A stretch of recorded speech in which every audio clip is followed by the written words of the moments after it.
How about another joke, youtube.com/BenEleven? Okay.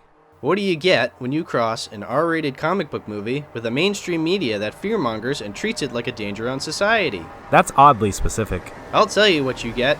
You get people as defensive and opinionated on it as The Last Jedi, and no one being able to talk about the movie itself, but rather the reactions and controversies that came with it.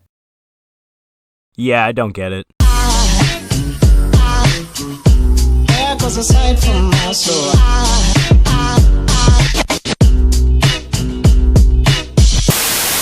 Much like how I got sick of people talking about Spider-Verse as if it was the greatest animated movie of all time, I've gotten kinda sick with how people have been talking about Joker. Since it got a lot of people talking because of the controversy, it got really popular, and because something gets so popular, a whole wave of assholes appear out of nowhere to say it actually sucks. I've seen this predictable cycle numerous times before. It didn't scare me enough then. And it still doesn't. Now before you think I'm taking the channel awesome route with this video and recreating each scene only worse, portraying both extremes as dumb straw men, and coming to the conclusion that it's fine, don't worry, I'm not that desperate. In today's video, with the help of BenEleven, I'm going to be going over the things we liked and didn't like about the movie itself. Anyways, let's begin.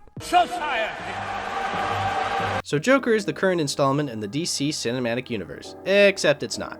That's good. Yep. Turns out Joker doesn't have anything to do with Batman v Superman or Justice League, which is great because then the film isn't forced to provide connections to other, much worse films. It's also nice to see that it has an R rating. Not many comic book movies get the luxury of having an R rating. It allows for some scenes with much more weight behind them than your average hero flick. So right off the bat, not only is the film different for portraying a villain rather than a hero, it's also presenting a story differently from most mainstream blockbusters. The movie isn't as bombastic and explosion happy, it's much more quiet and meditative than something like The Avengers. The climax isn't even that big either, it's basically just Joker shooting Murray and then some Jesus symbolism on a cop car. Now onto the technical stuff. The cinematography is really good. If you follow me on Letterboxd, you'd probably notice I praise the hell out of a lot of movies for having great cinematography.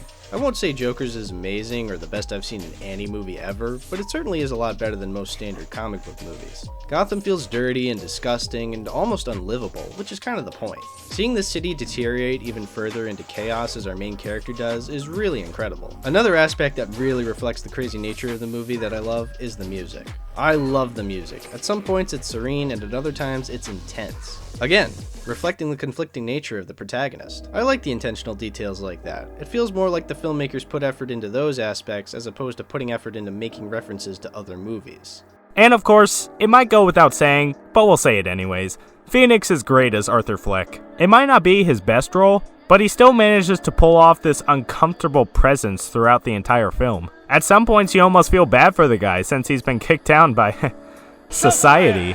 But other times he's shooting people on live TV, so yeah, I don't feel too bad for this freako. Point is, there's a lot to appreciate in this movie, but of course, there are some things that aren't so great.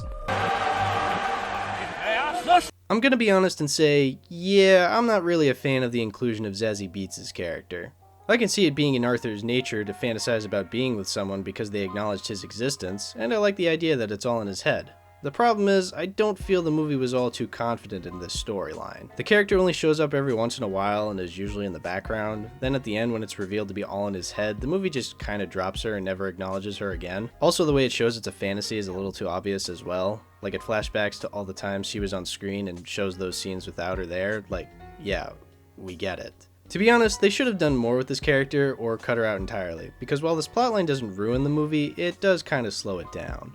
The movie also doesn't always succeed at its attempt to be a subtle character drama. There are some moments that quite literally beat you over the head with the point of the scene. The opening is a good example of this just because of how over the top Arthur's hardships are. He gets smacked in the face by this sign that he was twirling, and then he gets beaten up by all these kids that really have no good reason to be doing this. There's literally a shot of him crying on the ground while these kids are just kicking him in the back over and over again. It just doesn't mix very well with the realistic tone and feel that they were trying to go for. I would say that there's a few moments that cross this line throughout the entire film, and the subway scene is another one that springs to mind. This scene just seems to be trying so incredibly hard to make you feel bad for this guy that it becomes almost laughable. These guys bullying him in the subway just don't come across as real people that inhabit this world. And sadly, these moments just take away a lot of the impact from the story. Yeah, this film does get a little too melodramatic at times. Also, it didn't really need to include the Waynes at all. I won't say I'm pissed off with the inclusion of them, as some other people are, but it's certainly annoying to see these characters pop up when they really weren't necessary. I do appreciate that it wasn't Batman as an adult though, because that would have really ruined the movie. I wouldn't call myself a huge fan of this movie since I do have my problems with it. However, I can't say I'm part of the group that hates it either. I think it's a pretty cool take on the Joker character, and a better villain movie than Suicide Squad. I also think it's pretty cool that an R-rated, slower character drama like this made $1 billion. It seems like any movie makes $1 billion nowadays, but when something like this crosses the line, I think it's well deserved. Now, do I think it deserved 11 Oscar nominations? No, not really. But that's because I don't think any movie deserves the amount of Oscars they get, because the Oscars are garbage. The point is, yeah, it's not some cinematic achievement, it's just a decent comic book movie. But there's nothing wrong with that. I'd still recommend checking it out if you haven't. Form your own opinions on the film, not the controversies, and see if it's something you'd like. Well, thanks for helping out with this video, youtube.com/BenEleven. Is there anything else you'd like to add? Yeah, Hal! You get what you heckin' deserve! Wait, I thought you were Marie in this parody. We'll be right